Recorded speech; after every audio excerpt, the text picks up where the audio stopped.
안녕하세요, 허재영 기자입니다. 자, 여러분, 제가 교정기를 좀 띄고 있는데 발음이 이렇게까지 망가질 줄 몰랐어요. 죄송합니다. 다른 교정기로 바꿀 테니까 조금 발음이 세더라도 당분간만 좀 양해 부탁드립니다. 죄송해요.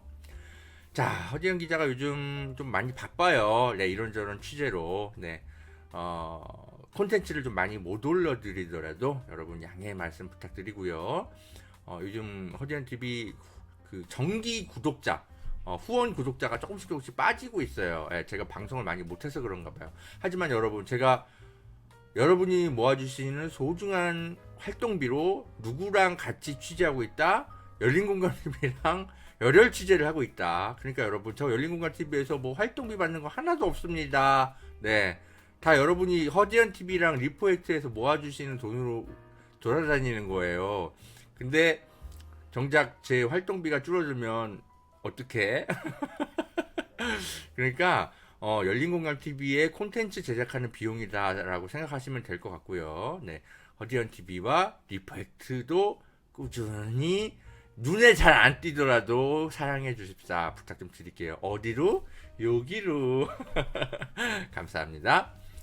자, 여러분, 제가 오늘은 이 얘기를 좀 중점적으로 드리려고 해요.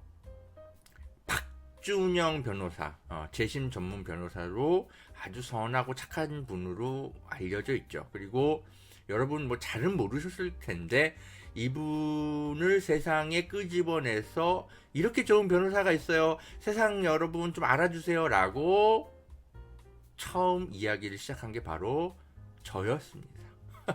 그래서 제가 한겨레 있을 때 그 재심 사건, 네, 같이 기획 취재를 시작했거든요. 박준영 변호사랑. 근데 제가 뭐 그걸 굳이 많이 떠들지는 않았어요. 뭐 제가 그런 거 얘기할 필요 없잖아요. 그냥 시민사회에 잘 알렸으면 되고 된 거지. 그리고 그분이 그냥 알아서 잘하면 되는 거고. 근데 굳이 지금 이제 다시 이야기하는 이유가 있습니다. 박준영 변호사가 이런 짓 할 줄 몰랐어요. 네. 제가 이 공익 변호사로서 열심히 활동하시는 것까지는 제가 응원하는데 자꾸 바보 같은 행동 하시고 오히려 이 시민사회의 응원으로 가지게 된 영향력을 가지고 이 검찰 나부랭이들을 위해서 이 권력을 쓰실 줄은 상상하지 못했어요. 그래서 이제 제가 결자해지하려고 합니다. 네. 우리 시민사회를 일종의 뭐 제가 대표했다고 해야 될까요? 아무튼 여러분이 주신 소중한 그 대리 권력으로 박준영 변호사의 지금을 제가 만들어 왔지만 제가 결자 해지해야죠. 시민들을 위해서 그 소중한 권력을 쓰지 않으면 제가 나서서 직접 회수해야죠. 그래서 박준영 변호사를 제가 형사고발할 겁니다. 공무상 알게 된 비밀을 자꾸 누설하셨어. 공익적 목적을 감안해서 제가 참아왔지만 이제 더 이상 그분이 그걸 공익적 결과물로 만들어내고 계시지 못하세요. 그래서 제가 회수하려는 겁니다. 그 자세한 이유는 광고 듣고 허재영 기자를 응원해주고 있는 광고 업체의 광고 좀 듣고 자세한 이야기 좀 털어놓겠습니다. 네, 감사합니다. 여러분, 보험 어떻게들 가입하셨나요? 보통 아는 분들 통해서 묻지마 가입 많이들 하시죠? 저도 그렇습니다. 그러다 보니까 내게 꼭 필요한 보장들은 포함됐는지, 지금 내가 내는 보험료는 적당한지 모르는 경우가 태반이죠. 이런 분들을 위해 전문 보험 클리닉 업체 더 착한 보험 클리닉을 소개해 드립니다. 허재현 기자를 후원하시는 분들이 모여 있는 곳이니까 객관적이고 착한 상담 해주는 업체 같아요. 상담 받으실 때 허재현 기자 방송 보고 연락합니다 하고 말해보세요. 업체는 제가 말해놓겠습니다. 이 광고는 허재현 TV 유튜브 방송 수익 구조 개선을 위해 마련되었습니다. 고맙습니다.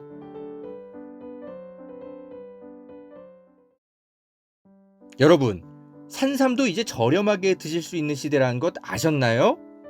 산양산삼 한번 드셔보세요. 야생의 산에 산삼의 씨를 뿌려서 키워낸 삼이라 자연에서 나온 산삼과 효능이 똑같다고 하네요. 7년근 산삼을 산에서 직접 캐어 원액으로 만든 산삼 2박스를 허지연TV 구독자들에게만 36만 원에 판매한다고 합니다. 한 박스 아니고 2달치 먹을 산삼이 2박스에 36만 원인 겁니다. 물론 36만 원 적은 비용은 아니지만 여러분, 홍삼이 아니고 산삼입니다. 홍삼과는 또 다른 차원의 면역력 강화를 느끼실 수 있을 겁니다. 구매하실 수 있는 링크는 유튜브 댓글란 상단에 올려둘게요. 이 광고는 허지연TV 유튜브 방송 수익구조 개선을 위해 마련되었습니다. 고맙습니다.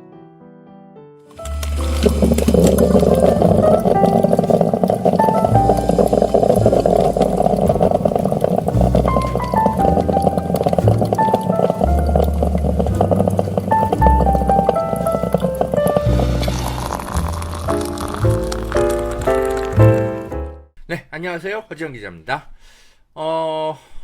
약간 미디어 비평 좀 하고 본격적인 방송 진행하겠습니다. 언론들이 말이죠.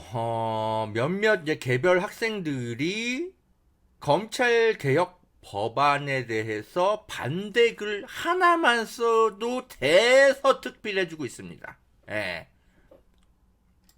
어떤 서울대 로스쿨 학생이 민주당 170이면 역사의 죄인으로 남으십시오라는 익명의 글을 서울대 로스쿨 학생이 썼다는 이유만으로 뭐 내용이 뭐 옳은지 그른지를 떠나서 그냥 대서특필 해주고 있습니다. 이게 댓글만 5,600개가 달렸어. 아이고.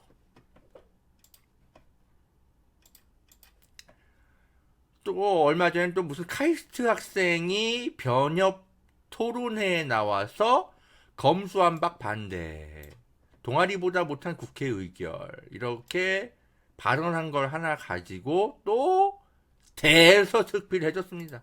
댓글이 한 500개 넘게 달렸네. 그러니까 언론들이 전체 대학생들이 어떤 생각을 하고 있는지는 관심이 없어. 그냥 검찰개혁 법안 추진하는 것에 대해서 개별적으로 몇몇 학생들이 반대만 하면 와 정말 의로운 대학생 나타났다 이러면서 막 열심히 포장해주고 있습니다. 근데 이게 내용이 얼마나 형편없는지 금방 알 텐데 기자들이라면. 얘 보세요. 지금 얘가 뭐라 그랬냐면 카이스트 뭐 대학생인지 뭔지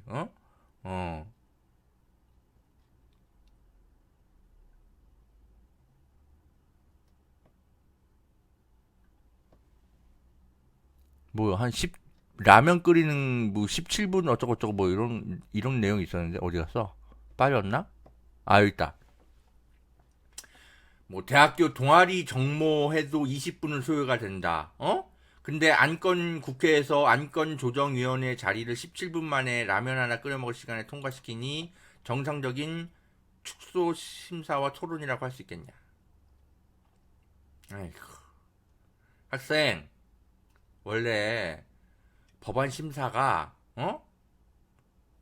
오랫동안 됐으면 안건조정위원회는 이렇게 금방금방 할 수 있는 겁니다. 너 국회 시스템 잘 모르지? 그리고 이 검찰 개혁 법안과 관련한 논의는요, 한 17분, 20분 하고 만 게 아니라요, 한 17년, 20년 한 거예요. 에? 아니, 그 정도 논의했으면, 안건조정위원회는 17분 만에 통과시킬 수 있는 거지. 학생이 태어났을 그 당시부터 검찰개혁 논의가 시작됐어요. 근데 논의만 한 거야. 맨날 국회에서. 그러다 회기 지나면 자동 폐기. 또 자동 폐기되게 생겼어. 그래서 이제는 더 이상 못 참겠다고 우리 시민들이 들고 일어나서 민주당이 별로 하고 싶지도 않았을 텐데 막 이렇게 나선 겁니다. 학생 뭐 좀 똑바로 뉴스 검색 같은 건 좀 해보고 이런 데 나와. 그러니까 바보 대학생이란 소리 듣는 거 아니야. 이걸 무슨 뭐 17개월 논의한 것도 아니고 17년을 논의했다고. 17년을. 근데 그 안건 조정이 17분 갖고 이런 식으로 희롱할 수 있니? 그것도 대한변협 같은 공신력 있는 단체에 나와가지고 기자들도 문제야. 이 학생이 이런 말도 안 되는 소리를 했는데 얘가 얼마나 네티즌들한테 욕먹겠니? 근데 이거를 이렇게 대서특필해줘? 욕먹어보라고? 아이고. 검찰개혁법안 반대하니까 아주 그냥 신났냐? 근데 이 대진현 대학생들이 대검 기자실까지 찾아가가지고 검찰개혁해라. 왜 안 하냐? 김건희 수사해라. 이런 얘기하는 거는 보도가 안 나와. 얘네는 무슨 단체가 찾아가서 했는데도 보도가 안 나와. 개별 대학생의 무슨 일탈행동도 아니고, 학생들이 이렇게 용기 내가지고 검찰개혁하라고 이렇게 시위하는 거는 보도하는 기자들이 없는데 그나마 한두 명 보도했는데 그걸 또 기자들은 징계에 나서고 있어. 참 이런 이중성, 그죠? 예, 서울대 로스쿨 학생이나 카이스트 학생이 익명이 됐든 뭐가 됐든 이상한 뻘소리 하면 대서특필해주고 검찰개혁 반대하니까. 근데 검찰개혁 찬성하는 대학생들은 이렇게 위험을 무릅쓰고 검찰 기자실까지 찾아가서 시위를 해도 보도도 안 하고 기자들 확 그냥. 그래서 제가 아직 확답은 못 받았는데 그 미디어 비평 열린공간 TV 기자, 그 열린공간 TV에 우리 김두일 작가께서 진행하고 계시잖아요. 이 대검 기자단 기자실을 우리가 직접 찾아가서 니네들 왜 이거 보도 안 하니? 이거 보도를 오히려 니네들이 이거 징계하는 게 말이 되니? 우리가 직접 찾아가서 한번 물어보자. 카메라 들고. 모르겠어. 솔직히 좀 용기는 안 나는데, 왜냐면 또 제가 아는 사람들 얼마나 많이 만나겠습니까? 김주일 작가는 이제 모르는 사람들이니까 대놓고 질문할 수 있지만 나는 솔직히 좀 두렵긴 해. 근데 이거 기자들 직접 찾아가서 물어봐가지고 뭐 무슨 답변하는지를 열린공감 TV를 통해서 직접 그냥 폭로해 주는 게 좋을 것 같아서 이번 주 중에 한번 찾아가 보려고. 김주일 작가만 오케이 하면. 나는 선글라스 마스크 쓰고 딱 그냥 카메라만 들고 있을 거야. 말 한마디 안 하고. 아는 사람 있으면 좀 창피하잖아. 김주일 작가가 이제 물어보면 되죠. 나는 뒤에서 촬영하고 있고. 어때요? 그래갖고 이번 주 목요일날 미디어 비평에 제가 한번 같이 나가서 브리핑 해볼까?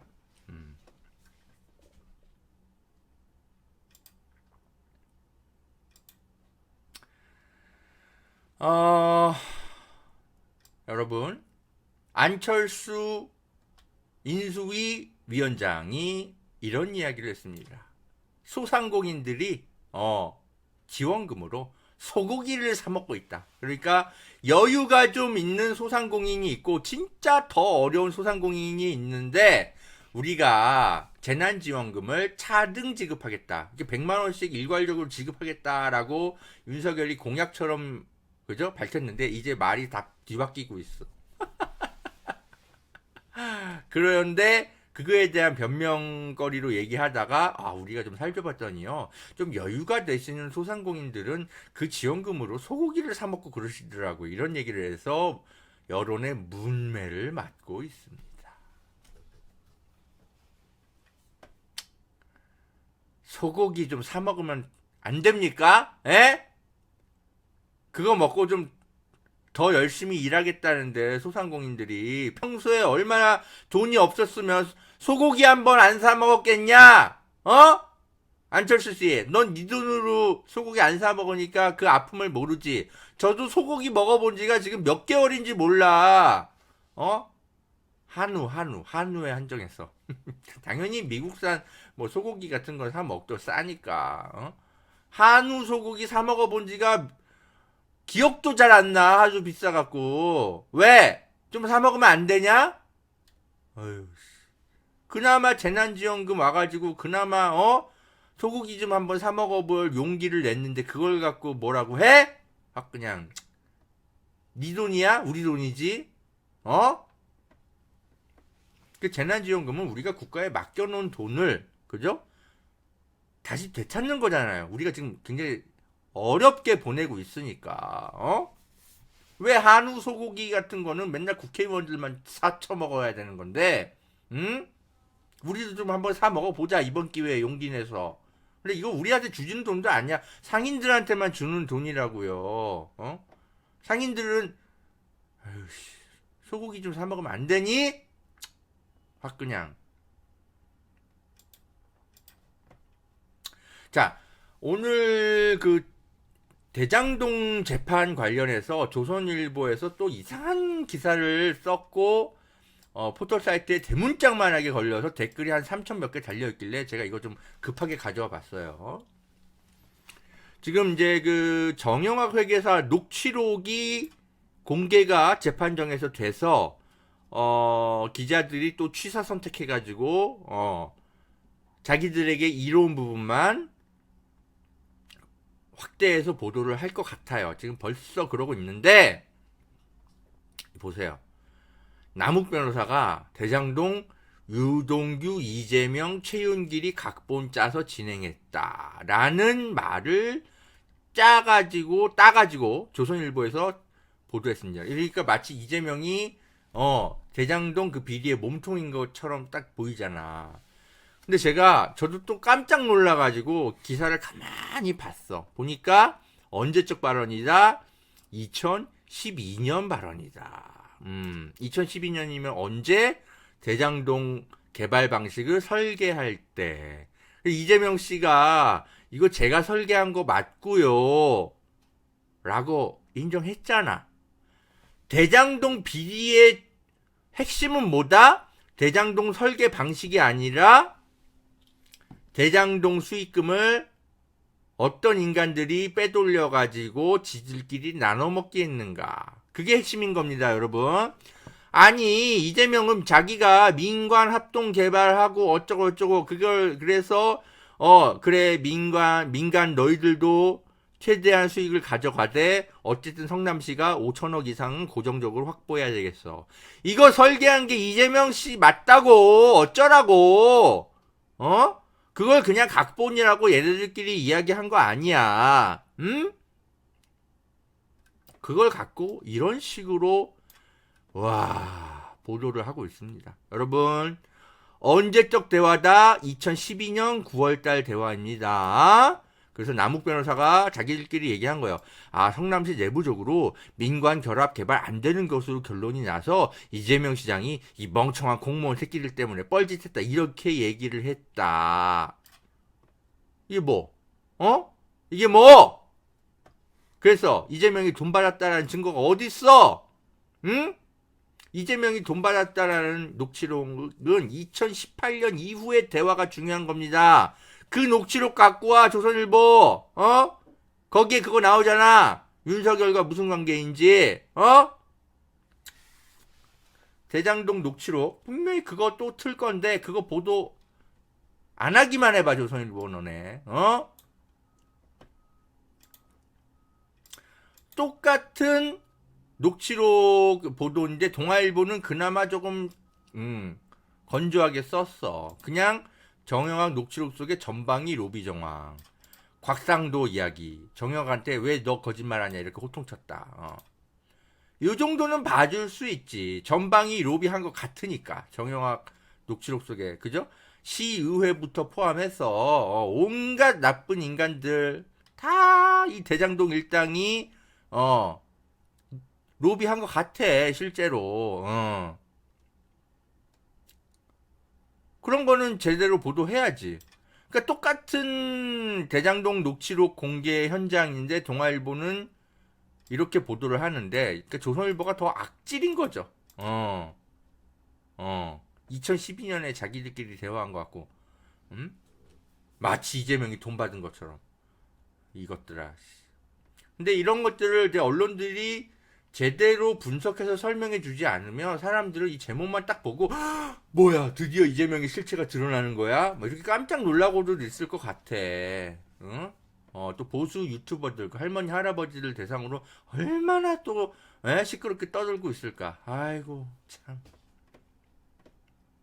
자, 뭐 당분간 이 토요일자에 이 대장동 녹취록 공개될 때마다 모아가지고 이것들이 이제 그 조중동에서 모아서 보도를 한다고 하는 것 같아요. 그래서 저도 이것들이 토요일자마다 어떤 허위 보도를 하는지 역시 또 날카롭게 팩트 체크해서 설명해 드리도록 하겠습니다. 자, 여러분, 남욱 씨의 이 대화는 언제다? 2012년 9월이다. 예. 아무 의미 없어요. 설계는 이재명 지사 한 거 맞아요. 각본 짠 거 맞습니다. 어쩌라고?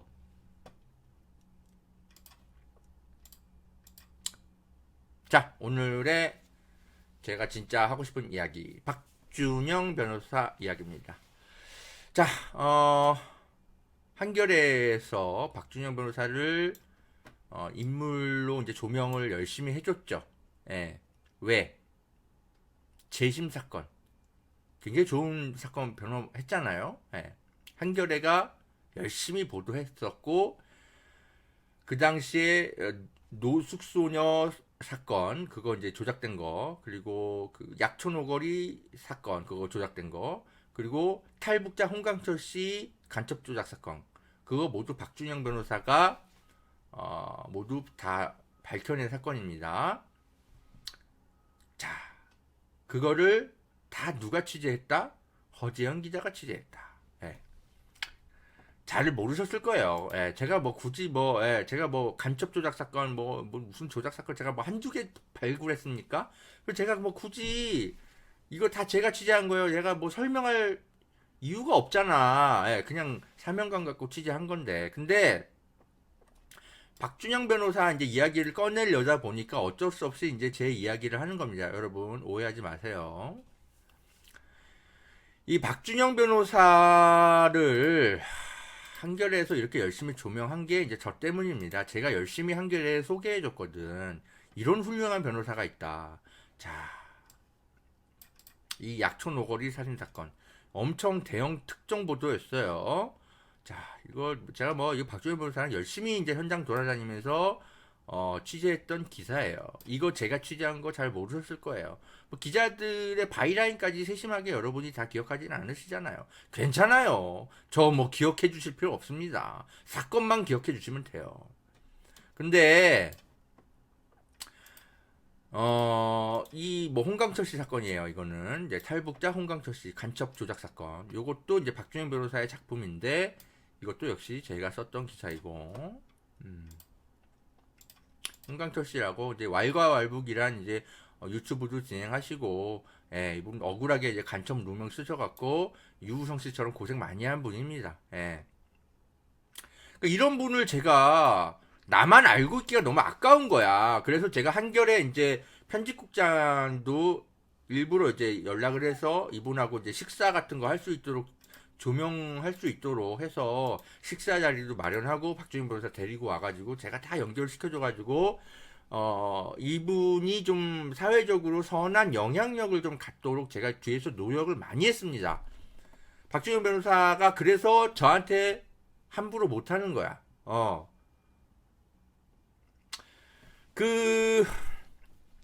제가 왜 이렇게까지 했냐면 박준영 변호사가 이제 하나도 유명하지 않을 때 일화예요. 이제 저랑 이제 이런저런 이제 술도 같이 마시고 제 집 앞에도 놀러 뭐 밤에 이제 퇴근하다가 만날 사람 없으면 제 집 앞에까지 찾아와서 같이 뭐 술 한잔 하자 그래서 얘기도 하고 뭐 그런 사이였어요. 아무튼 굉장히 옛날이죠. 10년 가까이 된 이야기인데 어느 날 이제 그런 얘기 하더라고요. 자기가 이제 변호사로서 더 이상 그러니까 그런 걸 하고 싶지 않대. 자기는 정말 이런 재심 사건 이제 자기가 이제 공익 변호사로서 하다 보니까 편지들이 너무 많이 온다는 거야. 교도소에서. 예.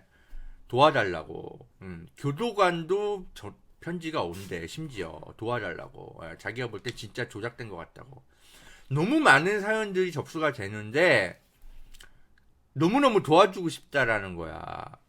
그래서 제가 이 사람 진짜 훌륭하구나. 근데 변호사로서 생계는 유지가 돼야 될 텐데 그런 사건은 생계 유지가 안 돼. 그래서 제가 변호사님을 열심히 돕겠습니다. 변호사님이 비록 법조 시장에서 돈은 벌 수 없을 것 같긴 한데 대신 제가 사회적으로 변호사님을 응원할 수 있는 사람들이 많이 생기도록 제가 도와드리겠다. 다행히 제가 그 10년 전에도 저는 SNS 영향력이 있었던 기자였잖아요. 제가 박준영 변호사를 열심히 뒤에서 도울 테니까 한번 해보십시오. 근데 웬만하면 자기 살 길은 좀 찾아가면서 하셔라. 제가 이제 조언을 정말 열심히 했어요. 근데 자기는 솔직히 얘기하면 법조 시장에서 살아남을 자신이 없대. 왜냐하면 자기가 완도 촌놈 출신이고, 그리고 대학교도 학벌도 변변치 않고, 이분 고졸 출신이잖아요. 그러니까 이제 그죠? 서울대 뭐 이런데 로펌들이 다 꽉 잡고 있는데, 아이고 삼산순백님 감사합니다. 방송 편집 비용으로 잘 쓸게요. 그런 법조 시장에서 이분이 사실 그 얼마나 그 살아남기 어려운 그 고충을 나한테 많이 이야기를 했거든요. 그리고 충분히 이해가 돼. 그러다 보니까 이제 일종의 좀 돌파구로서 이런 재심 사건을 찾은 거예요. 공익적 목적도 있고, 겸사겸사 좋은 거죠. 그래서 나름대로는 잘 전략을 찾은 거예요. 그런데도 어쨌든 그런 것만 하면 생계가 너무 어렵기 때문에 시민사회에 도움이 좀 필요하겠다 싶더라고. 그래서 제가 뭐 한겨레 기자로서 가지고 있는 이 영향력이 뭐 제 겁니까? 우리 공공의 재산이잖아. 그러니까 제 한겨레 공공의 영향력이지만 공공을 위해서 쓰는 거죠. 어떤 공공을 위해서? 이런 공익 변호사가 널리 알려지도록. 예? 그래서 제가 뒤에서 노력을 많이 했어요. 예, 한겨레 기자들이 박준영 변호사를 잘 조명하도록. 그래서 제가 막 일부러 막 여기저기 그 좀 법 쪽에 좀 영향력 있는 분들, 그런 분들 소개 박준영 변호사 해드리고, 민변 변호사들과 관계가 잘 유지되도록 돕고, 그죠? 한겨레에서 이런 인터뷰를 할 때, 야, 박준영 변호사 너 친하다며, 허재영 기자, 이 사람 믿어도 돼? 믿다마다. 그게 아니라 오히려 우리가 키워줘야 돼, 시민사회에서. 제가 그렇게 열심히 다리를 놔서 이 자리까지 오신 겁니다. 이걸 박준영 변호사가 다 알고 있어. 그래서 저한테는 엄청 고마워하시지. 그리고 저도 굉장히 뿌듯했고요. 예, 제가 가지고 있는 선한 공공의 영향력을 이런 식으로 쓸 수 있으니까. 여러분이 주신 선한 영향력 아닙니까? 공공의 영향력. 이걸 우리 사회 공공재가 커지는데 쓰는데 얼마나 좋아. 저는 늘 그런 일들을 좀 하는 거를 즐겨왔어요. 지금도 마찬가지예요. 제가 지금 제 도움 없이도 열린공감TV 너무 잘하고 있지만, 솔직히 한 1, 2년 전에 열린공감TV가 그렇게 시민사회에, 그죠? 어떤 신뢰도가 쌓이기 전에는 누군가는 보증을 서주는 사람이 필요해. 그래서 제가 거기 들어가서 허재영 기자랑 강진구 기자 같은 사람이 그 다리를 놔준 거 아니에요. 시민사회와의 관계 속에. 그 바탕 속에서 이제 쑥쑥 커서 너무 좋은 정보 공공재가 된 거 아닙니까? 나는 그런 일을 되게 즐겨해요. 김남국 의원도, 그죠? 유튜브 구독자 5,000명도 채 안 될 때, 제가, 뭐야, 이렇게 좋은 변호사가 있었어? 이 사람 열심히 알려야 되겠다 해갖고 제가 열심히 알린 거예요. 페이스북이나 이런 허지연 TV에서도 김남국 TV 제가 알려드렸던 거 기억나세요? 너무 옛날이라 기억 안 나시죠? 근데 너무너무 잘 됐잖아. 국회의원도 되고, 예? 또 누가 있어? 하여튼 홍가에도 마찬가지고, 하여튼 저는 그런 거를 늘 즐기는 사람이에요. 예. 허지영 기자도 잘 되면 좋지만, 굳이 제가 잘 되는 걸 떠나서 저의 이 자그마한 영향력으로 우리 시민사회에 감춰져 있는 보석들 발굴해서, 잘 크게 만드는 거. 예. 너무너무 난 그런 거 좋아해. 즐겁잖아요. 그런 일. 솔직히. 되게 보람 있잖아. 내가 굳이 기사를 쓰는 것도 보람 있지만, 제가 가지고 있는 이 자그마한 영향력으로 그런 우리 시민사회에 같이 이렇게, 그죠? 좋은 보석들 키워내는 거. 너무 기분 좋잖아. 그러니까, 박준영 변호사도 제가 이제 그렇게 사실, 그죠? 한 겁니다. 내가 이런 이야기를 굳이 할 필요는 없어. 근데 이제 얘기하는 겁니다. 10년 만에 꺼내는 얘기예요. 예, 여러분 오해하지 마세요. 예. 박준영 변호사를 제가 굳이 왜 고발을 하려는지 설명하려다 보니까 제가 박준영 변호사의 이 정도의 사회적 영향력을 갖기까지 얼마나 뒤에서 노력을 많이 해온 기자인지를 설명을 해야, 굳이 허지연 네가 뭔데 박준영 변호사를 대표로 나서서 고발해? 너 관종이야? 이런 오해를 안 하실 것 같아서 설명드리는 거예요. 오해하지 마세요. 그런 거고요. 그래서 제가 박준영 변호사와 좋은 관계를 유지하다가 박준영 변호사 이 사람 왜 이러지? 라고 깜짝 놀란 게 이 사건입니다. 김학의 대검 보고서를 이분이 언론에 유출시켜. 제가 이분이 그 대검 과거사 진상조사단의 단원으로 선발됐을 때, 일종의 이제 별정직 공무원이죠. 박수 쳤어요. 예. 김용민 변호사랑 이제 같이 여기 이제 들어갔는데, 너무너무 기분이 좋은 거야. 이 사람은 이런 식으로 써먹어야 돼. 그래서 제가 너무너무 칭찬했죠. 굳이 저 때문에 들어간 건 아니지만, 어쨌든, 허지연 기자를 필두로 해서 여러 시민사회가 응원해준 덕에 여기까지 간 거 아니야. 얼마나 기분 좋았는지 몰라. 근데, 그걸 이런 식으로 폭로하네? 여기서 깜짝 놀랐어요. 일단 2021년 4월 달입니다. 그래서 왜 이러지? 하고 제가 가만히 봤어요. 봤는데 이 사람의 그 법적 판단은 이해는 되는 거예요. 그러니까 뭐냐면 김학의가 아무리 나쁜 놈이더라도 불법적인 방식으로까지 해서 문재인 정부가 이 사람을 출국 금지시킨 건 잘못된 거 아니냐. 국가 권력을 이런 식으로 쓰면 안 된다. 예, 아무리 의도가 선하더라도 그러면 안 돼. 이 사람의 법적인 보수적 신념은 그런 거예요. 예. 제가 10년간 알아왔던 박준영 변호사의 그 신념을 알기 때문에 이게 이해가 되더라고. 근데 바보 같은 거죠. 예. 바보 같은 행동인 거죠. 최소한 이 건에 대해선. 왜냐하면, 그죠? 자, 제가 이성윤 씨 편 들으려는 게 아닙니다. 예. 국민들이 어쨌든 김학의 사건 진상조사 하라고 했는데, 김학의를 진상조사해서 소환할 것 같으니까 검찰 세력들이, 이 패밀리들이 그죠? 이 소환 일정을 파악하고, 얼른 도망가세요 하고 알려준 거 아니야. 김학의가 그러다가 도망가려다 딱 들킨 거 아니야. 근데 모르겠어. 이 법적으로 막으려면 좀 절차가 복잡했나 봐. 근데 얘는 도망가기 직전이야. 그래서 좀 무리를 한 것 같아요. 그러다 보니까 이게 불법과 탈법이 좀 뒤섞여 있었던 것 같아. 이성윤 고검장이 불법을 하고 싶었던 게 아니라, 잘했다라는 건 아니지만, 그죠? 정상 참작이 되고도 남잖아요. 예? 그러면, 박준영 변호사가 어떤 스탠스를 취해야 됩니까? 둘 다 비판해야지, 둘 다. 일단, 더 나쁜 놈들이 누구야?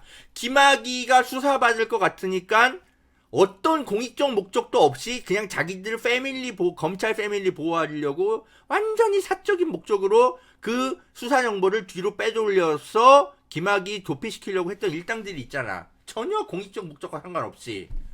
그 사람들을 일단 맹폭격을 한 다음에, 그 다음에 나머지 10%의 잘못된 점. 그래도 국가 권력이 아무리 선한 의도를 갖고 있었다 하더라도 이런 식으로 불법으로 누군가를 출금시키려고 했던 거는 반성해야 된다 라고 첨언 정도 하면 되는 사건이에요. 근데 얘는 9대1이 뒤바뀌어 있어.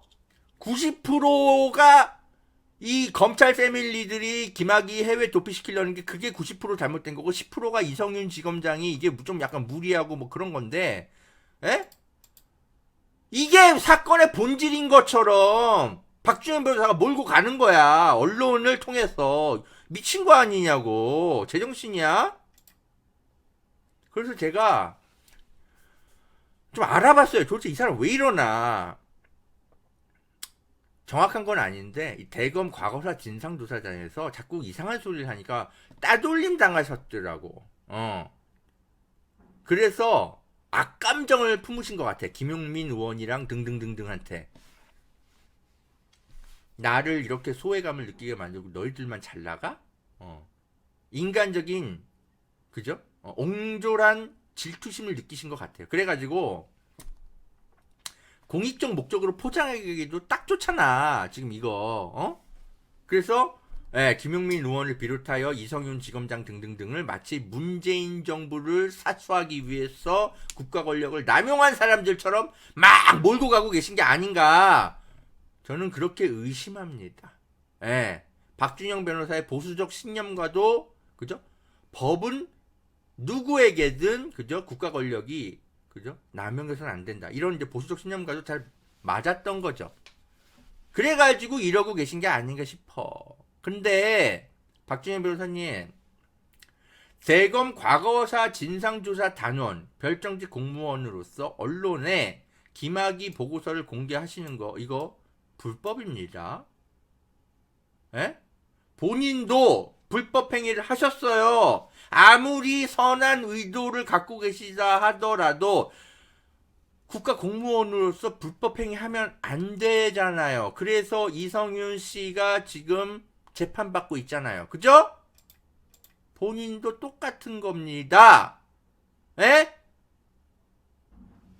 근데 우리 시민사회가 박준영 변호사를 아무도 고발하지 않았죠.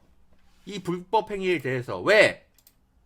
공익적 목적을 인정해 준 거니까. 여러분 이거 국가공무원법 60조 이렇게 되어 있습니다. 공무원은 재직 중 퇴직 후에도 직무상 알게 된 비밀을 엄수하여야 한다. 당연히 이거 형사처벌 받으셔야 됩니다. 근데 박준영 변호사를 아무도 고발 안 했어. 심지어 저조차도. 왜? 짜증나지만 공익적 목적이 있을 거라고 인내해 왔으니까. 그런데 아무리 봐도 박준영 변호사의 의도와 달리 이게 전혀 공익적 목적으로 활용되고 있지 않습니다. 그리고 박준영 변호사의 진심조차도 이제는 의심스러워. 이제 이 대검 과거사 진상조사위 뭐 이런 거 활동하면서 민변 변호사들한테 따돌림 당하고 그러니까 일종의 소위 윤석열류의 검사들이랑 좀 어울리고 다니면서 그 사람들과 좀 더 친하게 지내게 된 것 같아. 제가 왜 그렇게 생각하냐면 제가 작년 요맘때였는데 김웅 검사랑 박준영 변호사랑 저랑 같이 셋이서 밥 먹기로 했었거든. 몰라. 김웅 검사가 먼저 얘기하더라고요. 박준영 변호사랑 친하시죠? 박준영 변호사랑 우리 같이 셋이서 식사 꼭 합시다. 저한테 얘기하더라고. 그래서 박준영 변호사가 김웅이랑 많이 친해졌구나. 제가 그걸 그제서야 알았지. 근데 어떻게 하다가 서로 바쁘고 그래갖고 그냥 흐지부지 됐어. 내가 뭐 김웅 꼭 만나고 싶지도 않고. 김웅 어떤 인간인지 여러분 아시잖아요. 고발 사주 같은 거 뒤에서 그렇게 쿵짝쿵짝 하고 있었더라고. 나쁜 놈 아니야. 내가 그 인간 만났으면 더 짜증날 뻔했지.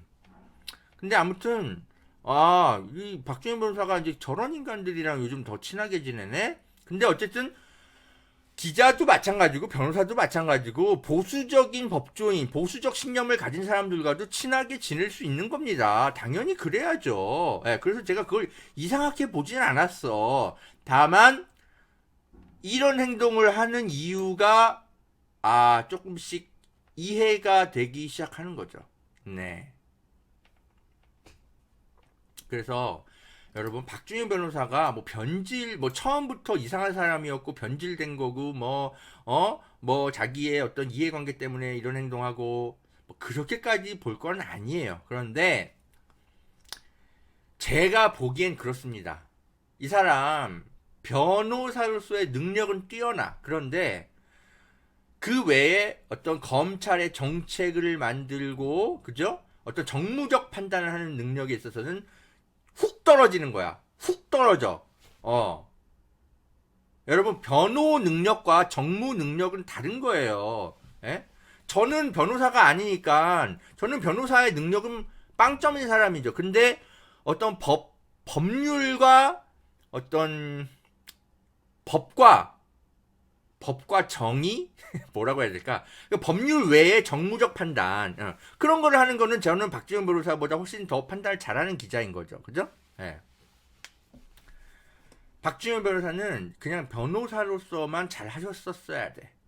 자꾸 자기 능력에서 벗어나는 정무적 판단, 무슨 뭐 시민사회 논평가, 그런 자기 능력이 안 되는 일까지 자꾸 하려고 하니까, 왜냐하면 시민사회에 자기가 계속 발언을 하고 싶거든. 이 사람도 그런 욕구가 있는 사람이에요. 그게 나쁜 건 아니잖아, 여러분. 근데 능력이 안 돼.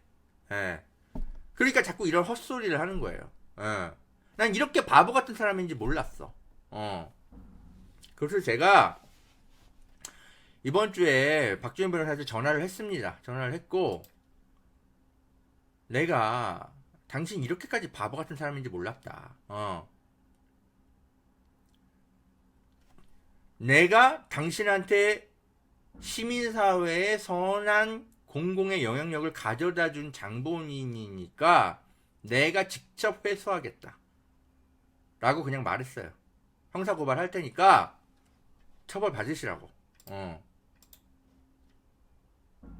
박지원 변호사는 저한테 한마디도 못합니다. 왜? 저한테 빚진 게 있거든. 이제 내가 이거 고발할 거니까 더 이상 저한테 빚진 거 없어요. 박준영 씨. 그러니까 대놓고 저격하세요. 이제 페북에다가. 저도 열심히 당신 저격하고 있으니까. 우리 이제 각자 갈 길 갑시다. 예. 제가 뭐 그저 아무한테나 막 전화해가지고 쌍욕하고 뭐 제가 뭐라고 이 사람의 시민사회 영향력을 뺏고 뭐하고 제가 뭐 그런 뭐 그죠? 예. 그런 사람 아닙니다. 제가 계속 아까 지금 뭐 10분 넘게 설명드렸듯이 이분과 저와의 특수한 관계가 있었기 때문에 제가 이런 행동을 할 수 있는 겁니다. 저는 지분이 있어요. 예. 그리고 박준영 변호사가 저한테도 빼돌려준 공문서들이 한둘이 아니고, 우리 집에 다 보관돼 있어. 하나도 안 버렸거든. 그래서 그걸 다 제가 경찰에 가서 다 진술할 겁니다. 예. 공익적 목적이 있었기 때문에 우리 시민사회와 언론이 용인해 준 거였는데 그걸 갖고 이딴 식으로 써먹고 있으면 우리 시민사회가 당연히 회수해야죠. 제가 결자해지 하겠습니다. 그럼에도 불구하고 언론은 이제 박지원 변호사의 활용 가치가 있기 때문에 이 보수 언론에서는 계속 써먹을 겁니다. 써먹어 상관없어. 하지만 적어도 제가 뿌린 씨앗만큼은 제 할 수 있는 영향력 선에서 최대한 거두도록 하겠습니다. 고발장 다 써서 여러분한테 직접 공개하고 제가 직접 경찰서에다 제출하고 하겠습니다. 자, 여러분 뭐 안 그래도 제 주변에 남아있는 한겨레 시절에 뭐 사회적 인맥들 거의 없어요. 이제 없는데 그나마 몇 개 안 남아있던 팔다리들도 다 잘라내는 심경입니다. 요즘 그래요. 어떡하겠습니까? 그래도 제가 공과 사는 구분해 가면서 우리 민주 진보 시민사회가 더 잘 될 수 있는 길, 그게 가장 우선인 거죠. 당장 제 주변에 친구가 사라지면 어떻습니까? 예. 뭐 상관없어요. 뭐 그 친구들이 저 밥 먹여주고 살 것도 아니고 저는 그냥 여러분만 믿고 갈게요. 당연히 외롭습니다. 예. 여러분이 뭐 채팅방에 와서 허재현 기자 응원해요. 당연히 감사한 일인데 그러나 당장 쓸쓸해요. 주변에 친한 기자, 친한 변호사 뭐 아무도 없기 때문에 그런 건 어쩔 수 없는 거예요. 근데 감수해야죠. 뭐 어떡하겠습니까? 왜냐면 제가 가지고 있는 영향력은 여러분이 주신 사회적 영향력이니까 늘 시민사회를 위해 써야 되는 게 당연한 거예요. 제 팔다리를 유지하는 데 쓰는 게 아니라. 안 그렇습니까? 자, 응원해 주셔서 늘 감사드리고요. 허재영 기자를 열심히 더 일하게 하시려면 이런 쪽으로 네, 인사해 주시거나 여기 그 위에 요 광고 업체들 쪽으로 응원을 해 주시거나 네, 유튜브 뭐 구독과 좋아요를 많이 눌러 주시고 그러면 됩니다. 자, 여러분 다음 주에도 열심히 발로 뛰어 다니겠습니다. 감사합니다.